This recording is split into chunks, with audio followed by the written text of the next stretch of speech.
As the title implies, this is intended as a basic overview, not necessarily an update as to what we're doing as an industry regarding decarbonization and such. Tucker Perkins and NPGA and your local associations and things are on the front lines, and as you know, they give you a good update quite regularly at events such as this. So I often get asked, or I ask folks, whether they're marketers or whether they are just wherever, service providers on the chain here, how has decarbonization affected you and your business? And so often I get the response that I don't have to worry about it because I don't trade into California, or I'm not involved in any kind of California trade. Well, that couldn't be further from the truth. Quite honestly, folks on this topic, if they're on the extreme level, are putting expiration dates on our careers and livelihoods. You hear no more petroleum by X date. Well, you should definitely take offense to that and just get involved, as we'll talk about. So my goal is just to provide you with a basic overview of the decarbonization topics and provide you enough information so you can take it back, understand what's happening. When you hear different terms or when people are giving you updates, understand what the terms mean, and then be able to take it back to your individual marketplaces and react accordingly. Sorry, I'll stop worrying about the mic. All right, so what's arguably the number one factor driving change in our energy markets today? Anybody? Yeah, decarbonization. I'll give you a hint. It's in the title. Does anybody know decarbonization? What does it mean? Are our beers going to be flat from here on out? Or hopefully you got a bubbly, pun intended, with all the carbonization in there. Well, that's exactly why we're here, is to talk about that. So it's essentially the latest environmental movement addressing climate change. As you know, there's been many throughout the years, but this is specifically on climate change, and obviously with the carbon being the primary constituent. So what if, let's see here, sorry. Boy, that is really hard for me to get used to. So what's different about this one is the sense of urgency and the extreme viewpoints, which you've probably seen. People are polarized on this topic. So with other environmental movements that have happened, people quite weren't so polarized, but they're also affecting change at a very fast rate. So as we'll discuss, the minimum compliance standards are no longer the benchmarks. Things are coming fast and furious from every direction. And so the feds typically were setting the standard, but now that has shifted. As we'll talk about, the standard is being addressed from multiple angles. All right, so how'd we get here? You can see back in the 1700s, the Industrial Revolution, obviously that created smog and things of that nature. Pollution wasn't necessarily a problem. And also global industrialization after World War II, when things like the General Agreement for Tariffs and Trade opened up trade globally, so all of these agricultural type countries quickly became industrialized, so it kind of fast-tracked the pollution that was happening globally. And so eventually something had to be done. So the federal government eventually needed to handle all of the pollution that was as a result of our industrialization and our manufacturing efforts. So, Clean Air Act, anybody heard of it? Anybody has to deal with it with your certain business segments, but basically it all started with the Federal Clean Air Act, as you can see. It's the first federal regulation that it was adopted in 1955. There's different iterations, as you know, and there's quite a few of them, so in the interest of time, we're not going to go through them all. But essentially, they had to figure out where all this pollution was coming from, and then figure out how to solve it from there. So, do you remember leaded gasoline? Anybody? Sorry, I'm losing my voice, so I'm trying to... Yeah, that's a distant memory, and that's a result of some of the amendments to the 1970 Clean Air Act. Which is good, bad, or otherwise, but that's one thing that comes to mind. So in 1990, you can see there's quite a few amendments as well, but acid rain, anybody remember that topic? Yeah, acid rain, and nobody wants the lakes polluted with things, so that was hot in the 90s.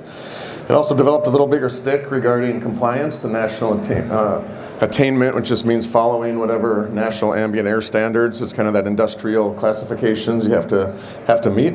And there have been many regulatory changes, but did you remember ozone? That became quite a topic in the 90s. R12 refrigerant. I was an aircraft mechanic for many years. That's still what the FAA uses, but that went away because it depleted the ozone. So you can see how the feds are setting things, and it just continues to grow and progress throughout. So if source emissions from industrial applications were regulated through the Clean Air Act, why do you suppose smog was such a problem still? Don't want to put anybody in a spot for this because of the basics. Well, I lived in the LA basin in the 90s, and boy, the smog was terrible. The vehicles, all the traffic, and it only keeps getting worse as far as traffic goes. But anybody live in a large city affected by smog?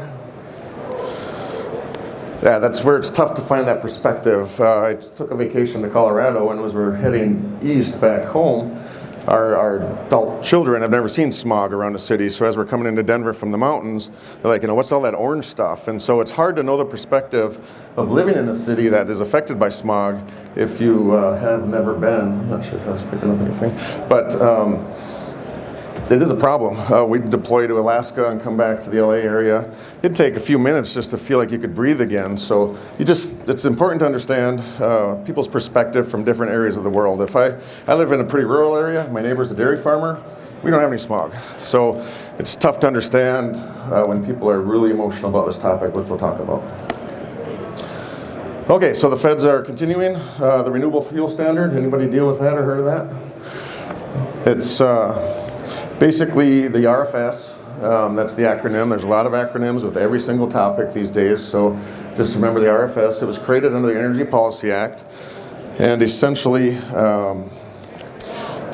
during the Energy Policy Act of 2005. So ethanol boom, remember that one? That's what started that, because as we'll talk about, you had to address certain things they were trying to do with this. The Energy Independence and Security Act of 2007 further developed this initiative, and then you can see that they addressed EPA implements the program, so they review it every 3 years, which this is also a reviewal period for them, which the final rule I think comes out in June. But they also work with the U.S. Department of Agriculture and the Department of Ag. So it started with the legislation and then moved over to the EPA.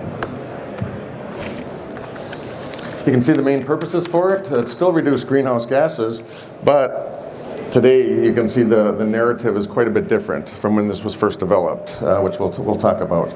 So reduce greenhouse gases, grow the energy's renewable fuel sector, and then reduce reliance on imported oil, which goes back to the Energy Independence and Security Act. So for every drop of foreign oil that we displace with ethanol or biodiesel or whatever, it starts to help with our energy security on a global level. It's all based on the requirements for renewable fuels to satisfy the RVOs, which is the renewable volume obligations. So we're currently, as I mentioned, in a review process. One interesting note, I'll probably start swearing here in a little bit, because not literally, but the EPA, I've heard, is considering e-RINs, if you're familiar with that term. I don't know if you have, but it's electric RINs. So that's just something to be aware of, which we'll talk about more. All right, so obligated parties under the RFS are refiners and importers of gasoline and diesel fuel. Obviously more focused on transportation than anything else. So in order to comply, you have to show it through RINs. Has anybody heard of that acronym, RINs? It's Renewable Identification Numbers. Too much talking. And they're basically credits that obligated parties have to achieve to show compliance with the volume obligations that the EPA sets. So they get that through buying gallons of renewable fuel with RINs attached to them, or if they're in a deficit, they have to buy RINs or RIN credits on the open market. So when you hear about folks wanting to blend, it's basically from a financial aspect, it's about getting the RINs or getting credit for the RINs because they need them to comply. So again, it's a market-based program.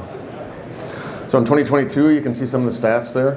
There are approximately, if I would turn my page, I'm doing this so I can stay on topic, because if I get down rabbit holes, we're going to be here all day. So in 2022, you can see there's approximately 21 billion RINs.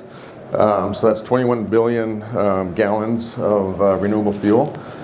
The non-weighted average in 2022 was a little less than $2. When I say weighted, there's different categories. D3 RINs are a little harder to make, so they trade at a higher price.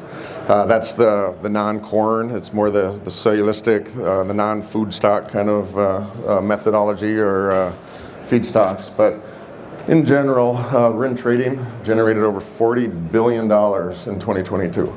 So if you think it's going anywhere, think again. I mean, it's been around for a bit. It's a federal program. It's going to continue, and it's law that the EPA has to follow. So all the efforts by the federal government is an example of the model that it's always been. The feds set the standard to which the states and everybody has to comply or meet those, and typically the states and everybody that would be the standard to which they would meet. So it trickles down. As we'll talk about, things have changed just a touch. All right, is the RFS doing enough? What do you think? Here's a picture relatively recently. The next one was from the 90s that I showed earlier. You can still see the smog, or in general, are the feds doing enough? Especially when we pulled out of the Paris Accord, you heard a lot of things around that topic. A lot of people were very upset. I'm not going to elaborate, but this basically is the latest map that I could find, but states certainly don't think so. As we'll talk, they're not waiting for the feds to take action. They're making very stringent requirements on the state level versus waiting for the federal guys to trickle something down.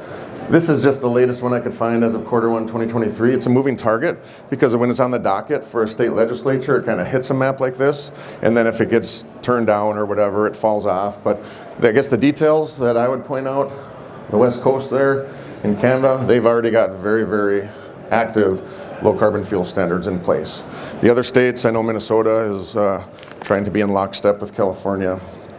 And we'll talk about what California rules are and what they mean, etc. And by the way, if you have any questions, just shoot them out. So, like I said, it starts to shift the powers out east. Anybody from out east? Yeah, heating oil. So the states out east are really focused on heating oil. So, low carbon economy defined. I'll just read it. A low carbon economy is a decarbonized economy based on low carbon power sources that has a minimal output of greenhouse gas emissions into the atmosphere, specifically carbon dioxide, which we'll also talk about other pollutants. There's been other environmental efforts for the toxins and things, but this is strictly for the carbon dioxide. Whatever happened to carbon monoxide, CO? Well, it's still something that things have been addressed to get that, but it's not a primary greenhouse gas. Remember, this movement is all about climate change, trying to address climate change. So carbon dioxide is considered an important heat trapping gas, which is why that is the focus, and that's why things are called decarbonization and such. So carbon monoxide will react chemically, but it's just not a primary greenhouse gas. So the California Low Carbon Fuel Standard was created in 2011, as you can see, by the CARB. You'll hear that a lot, the California Air Resources Board. So LCFS is the Low Carbon Fuel Standard, just to help you through some of these acronyms when people are talking about this. They'll throw around. And then just remember, CARB is the California Air Resources Board. And it's part of several measures to reduce greenhouse gases, and they set benchmarks for their reduction. So 20% by 2030 and 80% by 2050. And those are based on some calculations from scientists and such that are involved with this that we'll talk about here in a bit. It's a market-based program similar to the Renewable Fuel Standard. Essentially what that means is it's going to price out high carbon fuels. It's just going to get too expensive to bring high carbon fuels into certain areas through carbon taxes, or we'll kind of dive into the details here a little bit. So does anybody know what carbon intensity is? I know you hear that term a lot, but you can see the definition there. It's fuel's life cycle, or wheel to well, of greenhouse gas emissions per unit of energy. Well to wheel, that's an important concept to wrap your mind around when you hear about carbon intensity. It's not about what it's putting out in the tailpipe. It's about from the time they pull it out of the ground, transport it to the refinery, refine it, transport it to the terminals, store it, blend it, doing whatever they're going to do, transport it to the gas stations, and then it burns inside your vehicle. That's basically the life cycle of a fuel that determines the carbon intensity. So it's important to know that. It's the life cycle, and it's the whole life cycle. So each LCFS credit represents one, I'm sorry. Do you know the organization that is managing the CI? Yes, right now. The question was if I knew the organization that is managing kind of those CI scores. And it goes back to the CARB currently, because they're the ones that started the first low carbon fuel standard. So most everybody, as far as the official fuel pathways, are through the CARB. Even those other West Coast states refer to CARB CI because they have the resources and they have the all of the infrastructure to do that. And I'll show you an example of from a spreadsheet that shows the fuel pathway and the differences. But yeah, it's the CARB right now the states are turning to. So you can see it's 1 metric ton for each credit, and it's generated as fuel is consumed within the state. The CI score is higher than the CARB target, you have a deficit, and if it's lower, you have a credit. And this is an example from the CARB website. It's just a simple illustration of the sliding curve because of the benchmarks that they've set. You can see if you're above it, you're going to pay up. If you're below it, you'll get some credits. So that's what we mean by market-based. There's also quite a bit of money transported through this, as we'll talk about. So if you can't see it, this is in 2019, they sent some benchmarks for gasoline and diesel, obviously the primary transportation fuels that are out there, which is 93 and some change for gasoline and 94 and some change for diesel. So in 2023, you say your carbon intensity was 89 for the gasoline. In 2022, you're receiving a credit. Now in 2023, you can see that you're in a deficit. So it's a constantly moving target for your fuel pathway if you're trading into California, especially with transportation fuels. So you can see that by 2029, what they're ultimately going to be, and we can talk about that just a touch more. But back to your question. This is you can go to the CARB website and you can download the entire spreadsheet for certified pathways, is what they call that. So each one is, if you can't read it, I know it's a bit of an eye test right now, but the first one is fossil LPG from crude oil. You can see it has a carbon intensity of 83.19. Now you hear about our national average of being 79. You know, there's all sorts of folks running these way smarter than me, but this is the certified pathway from a CARB standpoint. So if you're trading into California, that's what you have to kind of recognize. I'm sorry, I'm going to go way over time. I better just tell me to speed it up. We're the last session, so we can muscle through it if you guys are good. But ultimately, the last two there are both renewable propane. Can you take a gander at why the CIs are a little different? One's 33 and one's 25. They're both renewable propane using natural gas and grid electricity, part of that fuel pathway. They're transported from Louisiana to California via an ocean tanker. But the main difference is their feedstock. Again, the whole fuel pathway. So how it's made. The first one was distilled corn oil, which is a major feedstock for renewable propane, which we'll talk about. The second one was recycled cooking oil. So because it's a recycled product, they get credit for that, so they have a lower CI score. So again, it's all about how you produce whatever source of energy that you're producing. So keep in mind, these fuel pathways just have to be certified if you're trading into a state that has this low carbon fuel standard. This is just a weighted average. I know it's an eye test. Electricity is at the top. It's all about California and the non-liquid fuels. There's a little red dot, which is the average, and the black dot is the standard. So you can see electricity has all sorts of different things. Again, it's depending upon the fuel pathway, what type of electricity, if it's nuclear, if it's hydroelectric, if it's, whatever types they have in California. You can see the majority of propane is fossil propane going into California, and then those little blips are probably renewable propane going into California. It's noteworthy that, the average and the benchmark are close. So as that benchmark moves, there's just work to be done to make sure that we're able to continue to be profitable, which we'll also talk about if I get my butt moving and we don't burn up all the time. So if responsible parties generate deficits, they have to basically buy the credits to meet their obligations per the CARB. So when producers are producing alternative fuel, they own credits. So if you own credits, you can store them or bank them. If you owe credits, you have to pay up the next year, essentially. And you have to be in the club in order to play the game. So an outside investor can't go in and buy CARB credits. You have to be certified through the CARB to be in this market. So if you need credits, you got to go from someone that's certified within CARB or registered with CARB, because they manage everything, the banking of it, etc. Here's an example of some of the credit transactions. You can see that they're in 2022 over 32 million, 32.4 million. Again, that equals 32.4 million metric tons of CO2 reduced. So it's working. 2022 average value per credit, 122 is the average. You can see those lines represent that red line represents the price, that kind of wave there. The high was 167 and the low was 81. Market-based system, so it's gonna fluctuate. But the average is 122. If you take the average, do the math. A little over $4 billion was generated in credits trading just last year. So $4 billion with a B.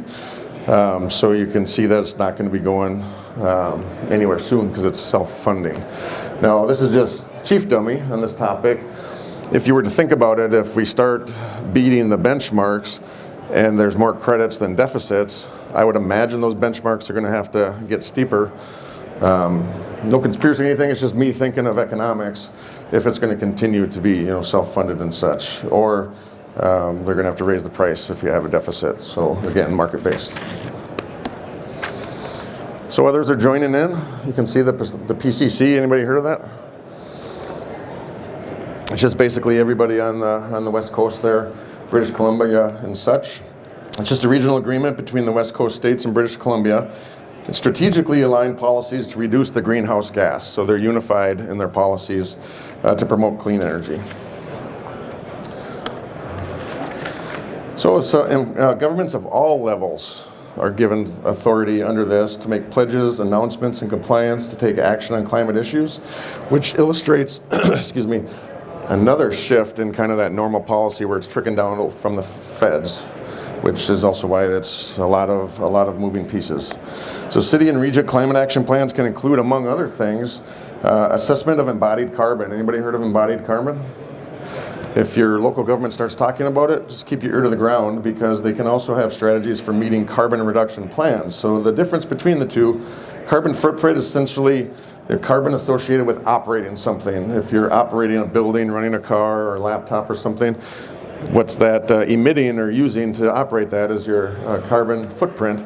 Your embodied carbon is what it takes to build it, to produce it. So if you're getting an assessment on carbon, your embodied carbon, if you have high carbon shingles, high carbon siding, or whatever, they can assess you based on that carbon and either have an action plan of reducing that and or I would imagine a carbon tax or something, but that's already in place on some of those PCC areas, local governments. We could talk for an hour and a half just on this, but they also don't, some communities will not let you demolish. It's deconstruct, so that way everything can be recycled. So if you wanted to demolish a building, now you have to pay for it to be taken apart piece by piece for recycling. Good, bad, or otherwise, just trying to present you the facts. So, grassroots. The foundation has definitely been laid for the grassroots efforts. States and local governments are going above and beyond, as we talked about. The feds are not waiting on the feds anymore. Constituents and consumers are definitely not waiting on anything. They're driving change in the form of carbon reduction, which further illustrates how this model is kind of shifting. So it's good to keep your ear to the ground. And the biggest effect, or the biggest difference I would say, is the effect they have on it, which we'll talk about. Geez, is everybody okay on time still? I know we're running a bit long. Okay. So, grassroots. I've once heard it say that one generation can never change another. There's lots of jokes as we'll talk about. But younger generations have to value everything the older generations have accomplished, and the older generations have to appreciate what the younger generations have to offer. The jokes around this are many, as we know. But some things to remember when it comes to this, and I guess that's the point of the slide. Who do you suppose has the loudest voice right now? Any generations? Well, the two I pulled out there. Why do you suppose that is? It's because they're phones. Their opinions can be transmitted around the world in a push of a button. That's never happened in the history of any of these, climate or any of this kind of activity around climate. So another important note is you can see that, millennials make up the biggest single population, but Gen Zers, the adult population of the Gen Zers is like 58%. So those are voting members of the community. Millennials are now at the age where they're in supervisory or management levels within companies. So the point being is not that there isn't others among other generations that are involved with this, but as we'll talk about, that younger generation is the loudest voice that's heard from constituents and business owners and the like. And they tend to be the group that's a little bit more passionate, really trying to drive the extremes for reasons which we'll quick talk about. So here's some stats on where Gen Z and millennials are getting their news. 74% of the 13 to 39-year-olds say phone, no surprise. 63% of them get their news on social media or YouTube. Not that you get facts anywhere, but as we talk, they keep up with news more via video than text. So facts are ever increasingly more about the narrative than they are about the Walter Cronkite days of communication. So just noteworthy. And then if you have a voice and you have, what are they called? Oh, influencers, that message gets passed along pretty quickly. Here's some interesting facts about climate change by earth.org. So we're certain that the human race caused it. The last decade was the hottest in 125,000 years. Whether you believe the earth was around that long, it's up to you. The ocean absorbs most of the heat we produce. CO2 is at its highest in 2 million years. We are losing 1.2 trillion tons of ice each year. Air pollution is both good and bad. And that statement is just because when you're talking strictly about climate change or global warming, if you have particulate matter and such in the atmosphere, it blocks some of those sun rays out. But obviously that's not good either. That's why it's good and bad. Attribution is now possible. Extreme weather, if you lived in Minnesota, or other places, California, more snow than you care to, whether that's extreme, I'll just leave the facts as they are, or what's produced there. Global warming is partially reversible, and we lost 302.4 billion work hours to excessive heat in 2019. So if you believe all these are facts, you can kind of start to see the perspectives, if you're just taking them at face value. Climate clock. I never knew this existed, but remember Y2K, there was a clock? So the premise of this is basically scientists have determined how much time we have before things get really bad with regard to CO2. And right now it's when I pulled this, 6 years and 121 days. And the whole goal is to try to get that extreme temperature change, so reduce the carbon that we emit to a point where we're not going to have, I keep seeing 1.5 degrees Celsius. That's 34 degrees Fahrenheit. So we're trying to prevent the Earth from getting 34 degrees hotter is what this is based on. And you start to see that if you are checking on this and everything, you start to see the passion behind this and some of the momentum that's growing and how it's communicated. I couldn't resist, good old Google. What happens when the climate clock runs out? This is just per Google. I didn't dig very deep in it for my own reasons, and feel free. Our carbon budget would be depleted and the likelihood of devastating global climate impacts would be very high. Again, you start to see what's fueling this fire with information like that out there. The younger generation seems to be a bit more social with community type based driven things, social media, the Bitcoin, whatever. If you subscribe to all this, you'll die of old age, we'll die of climate change. If that is truly what you believe, you can start to see the passion behind this. Some folks in the camp that is taking all of this and the earth is going to be destroyed or whatever are saying they don't have kids because why the earth is going away. Just to give you some perspective about how people perceive that, good, bad, or otherwise. Not here to judge, just try to show you. It's truly a race to save our planet, which calls for extreme action. So from their perspective, and what's the most important driving force? Emotion. In sales, get somebody emotionally attached to a purchase, you're good. So obviously the pandemic, what happened in the pandemic? Everybody was in their homes. Fish started swimming in streams that never had fish. The wildlife were frolicking in urban areas. You could see mountains you never could before. So it's heightened environmental awareness more now so than ever because of that. So it's just starting, all the puzzles are coming into place. So people are more aware and they are concerned a lot more. and they fully expect their elected officials to do the same and the business owners that they do business with. So you can see how it's starting to drive it now from kind of a reverse model from what it used to. Self-preservation obviously is a very powerful force. So when the majority of the constituents or consumers demand change, change is what you give them if you want to maintain to get their business or get their votes or whatever. CO2 is obviously the major greenhouse gas, which the scientists have determined, people smarter than me. So decarbonating our economy is the goal, and then the gold standard is from the LCSF managed by CARB at the state level, because they're the first ones that's successful. They're making $4 billion a year off the program.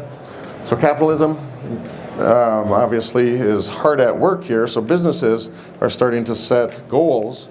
Major corporations are setting goals based on what they believe their consumers would like to see, and they're marketing that for obvious reasons. Has anybody bought a plane ticket recently? Obviously we're all here. You can offset your carbon credits by spending a little money, which then they're able to take that money for carbon offset projects. Or renting a car, you can offset your carbon footprint by giving them a little extra money.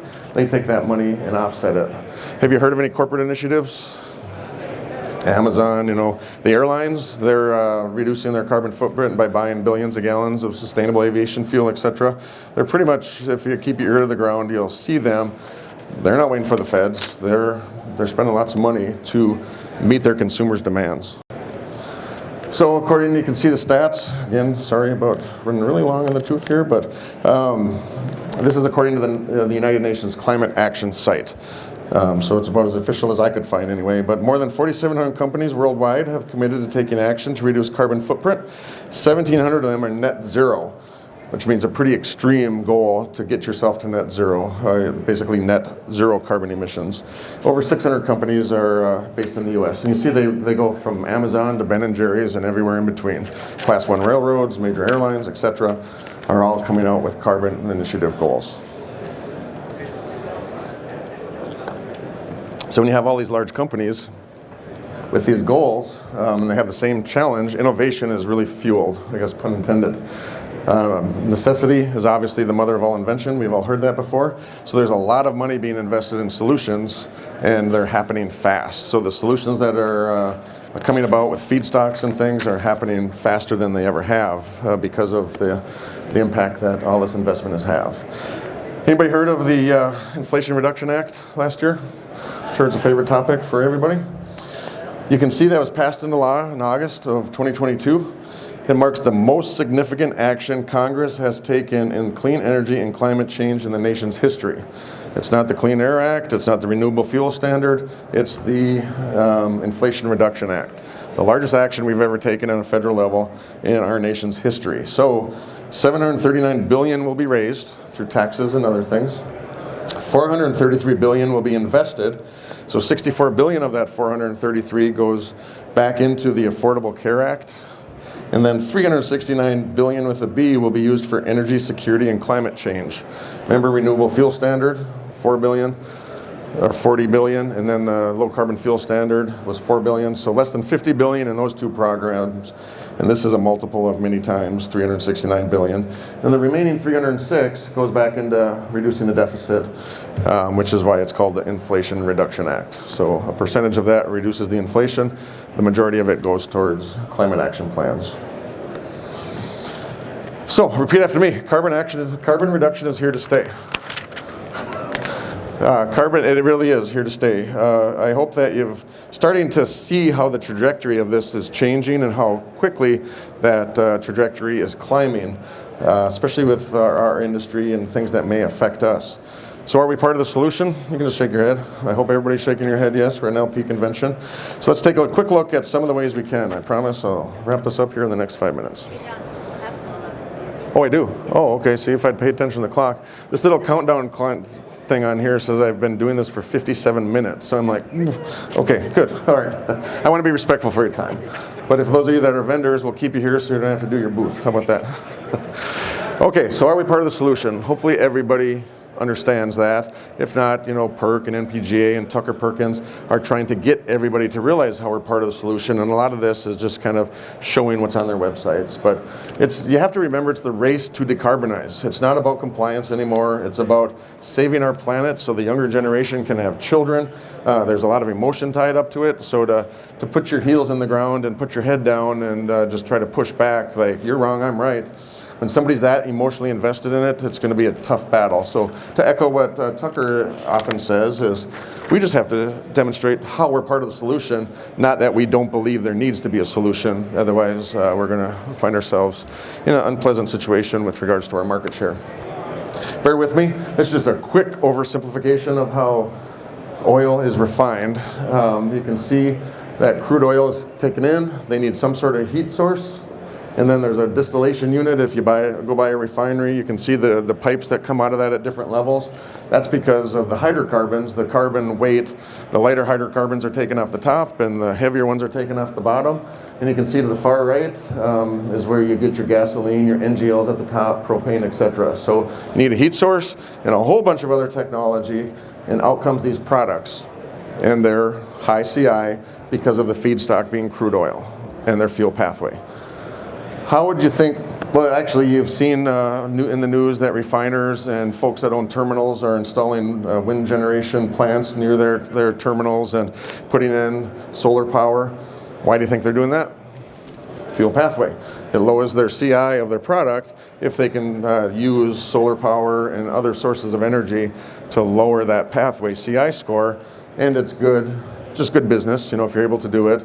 And obviously, it helps with how you can communicate that. How do you suppose they can lower the CI of traditional petroleum fuel? Now that I know I got plenty of time, I can just sit here with uncomfortable silence. Just kidding. Okay, so they basically need either blend something into it or replace it. The elephant in the room is the electrification. So blending renewable fuel, you have ethanol blended into gasoline, biodiesel blended into diesel, or renewable dimethyl ether into liquid propane to lower the CI scores, or you replace it, as we talked about.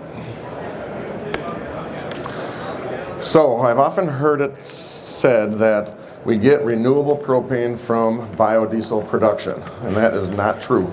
This is a representation of biodiesel, strictly biodiesel production under the FAME process, which stands for fatty acid methyl ester method.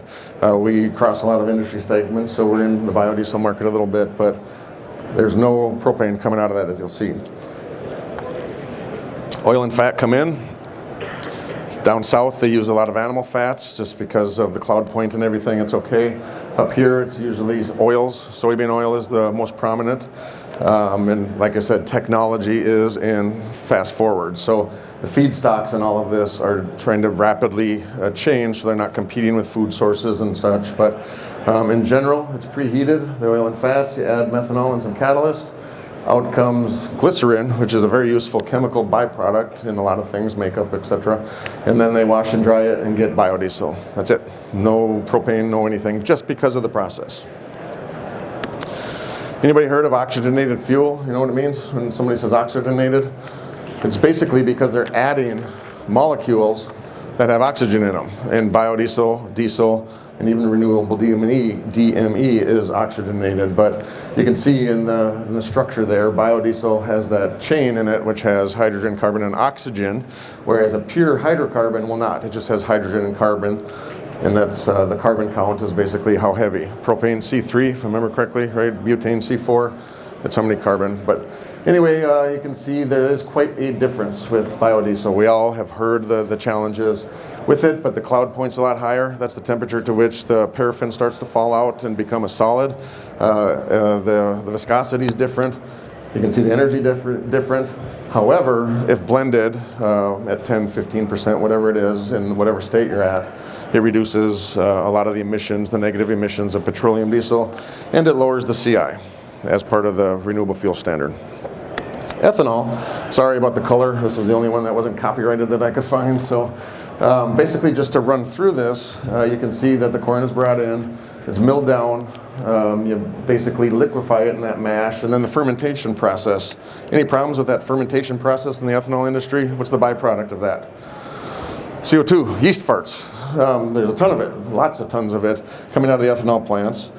Has anyone heard of carbon capture or the pipelines that is a big problem they have to solve in the ethanol market because the CI of ethanol is higher because of the carbon that they emit in this process. So I've heard of everything from pipelines going from Nebraska up to North Dakota to bury this stuff in the ground. Hopefully people smarter than me are deciding where to bury this stuff. There's wells being drilled next to ethanol plants to bury the CO2 into the ground. That's called sequestering it. I've also read a magazine article that there's a company partnering with Maersk, the big shipping company, global shipping company, that have taken the CO2 from an ethanol plant. It's still in approvals and they haven't started developing the building or anything yet, but they'll take that renewable CO2, convert it over to methanol, and then methanol is easily converted into other fuels like diesel fuel and ship oil and things of that nature, in which we'll talk about that methanol. I think that process is a little bit more expensive after sitting through or being invited to that RDME class yesterday at the end of the day. Those folks are the other folks that are on the front lines on that topic. Very smart, but they were talking about you have to use hydrogen and such. Anyway, the point is that innovation is really fast tracking. They have to address the CO2. Some companies, I know Poet, they treat it and they sell it for food grade and beverage grade. So if you're wondering if your beer is going to be flat in the coming future, not yet, unless we get some more PCC type groups. And then you come down after you get rid of the CO2 and such, the centrifuge takes out the distiller's grain, which is the protein of the corn, and a byproduct of that, which a very important byproduct, is the corn oil. That's what we need as an industry to go to renewable refineries, not diesel plants, refineries. And that's how you get one of the feedstocks for renewable propane. So the more ethanol that's being made, the more feedstocks that are available for biorefineries to turn that into products and the renewable scale. As it goes down as ethanol, you have to denature it, poison it to make sure you can't drink it. Otherwise the ATF likes their tax on it. And out the door it goes as ethanol. So DME, anybody heard of that? That's a topic, right? Dimethyl ether. It's basically a colorless gas that is a useful precursor to other organic compounds, and it's in aerosols currently, and it's replacement fuels throughout the world. But it's also being demonstrated for use in a variety of fuel applications. So as you can see, the processes there, methanol, natural gas, etc., it's all petroleum-based currently. Regular DME is a petroleum derivative. That's how they manufacture that product. So would blending regular DME do a whole lot for the CI of propane? No, because the feedstocks are petroleum. That's where the RDME comes in, and it's all about the feedstocks. So RDME production, you can see biogas, you talk about the pits at dairy farms, etc. Landfills is where they're collecting a lot of this stuff, how they get the renewable classification, because it's a renewable feedstock source. And of that, syngases, I'm not going to go into those details right now, and ultimately you need methanol to convert it over to DME. Remember the story, about the Maersk shipping and everything? You have I know there's over 200 ethanol plants just in the United States, and they all emit a whole bunch of CO2. So that's the technology and the innovations that it's good to keep your ear to the ground just to see what that might be. But like I said, there's a whole lot of smart people in the propane industry that are aggressively researching and developing the RDME pathways so that we can have more to blend into our propane. So, renewable hydrocarbon fuels, again, biorefineries, that's an important differentiator. Refineries, it has to be refined, it's not produced from like biodiesel is. And it's a similar process as crude, which I'll show you in a moment. It's basically the feedstock is the differentiator. That's where you get the renewable diesel, sustainable aviation fuel, and then renewable LP. As a side note, one of the challenges is a lot of that renewable LP gets put back into the process currently so that they can lower the CI score because they need heat for that. This is a representation, a simplification of those renewable refineries. As you can see, it's somewhat similar. They add diesel when co-processing. So a current petroleum refinery, to go straight renewable, there's some corrosive issues and such, so they have to use diesel in the co-processing. But as I understand it, like REG and a lot of those companies that are building them at a very fast pace, they're able to not use the diesel, so they just use the renewable feedstock, which is primarily soybean oil and corn oil. Soybean oil is obviously competing over at the biodiesel side, so you start talking about feedstocks, but there's a lot of really neat things going on with non-food type feedstocks that are also being used. So same process, you got to get rid of the oxygen molecules, whether it's CO2 or water. And then you can see same thing, it's just like petroleum, you take LPG out the top. So each and every one of those gets to be called renewable now, same process essentially, but they have the same molecular structure, exact same. You can see that diesel meets ASTM D975 specifications. Tailpipe emissions are relatively the same. In sustainable aviation fuel, it's a bit different. They don't have a lot of the aromatics in it, but what's happening in the atmosphere is the same tailpipe emissions. It's just globally the carbon is reduced because the feedstock isn't crude. Does that make sense? It's just important to keep your mind around that. It's about the global or for sure the national carbon footprint. So what's coming out of the jet tailpipes is the same as petroleum. It's just globally that whole process is lessening the carbon footprint. All right, so challenges, feedstock competition. If there's a global famine, do you use the corn and the soybeans for food or fuel? You hear that a lot. I know a lot of the DDG is going for animal feed and things, and it's all protein. The cattle I've heard of swam across rivers to get to ethanol plants. I mean, it's good feed. It's 100% protein darn near. But keep that in mind, feedstock, the soybean oil, the bioplants want it, the refineries want it for renewable, corn oil, etc. The CI rating, it goes back to the ethanol plants. They need to figure out a way to take care of their CO2 so the CI rating can get as low as possible and then mix it in with the fuel. Infrastructure requirements or costs, that's a big one for the biorefineries. You can only imagine what it takes to build a refinery. It's exponentially more than it takes to build a biodiesel plant, exponentially more. So there's a lot of capital investment. So that brings up the price of those fuels. So where do you think the majority of those fuels are going to be traded in?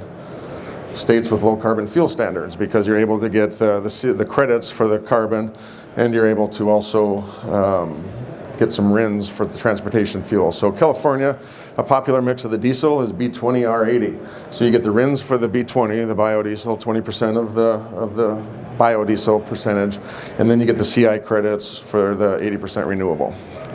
So it's follow the money. I mean, good, bad, or otherwise, it's a market-based system that's meant to help our economy by pricing high CI fuels out of the market.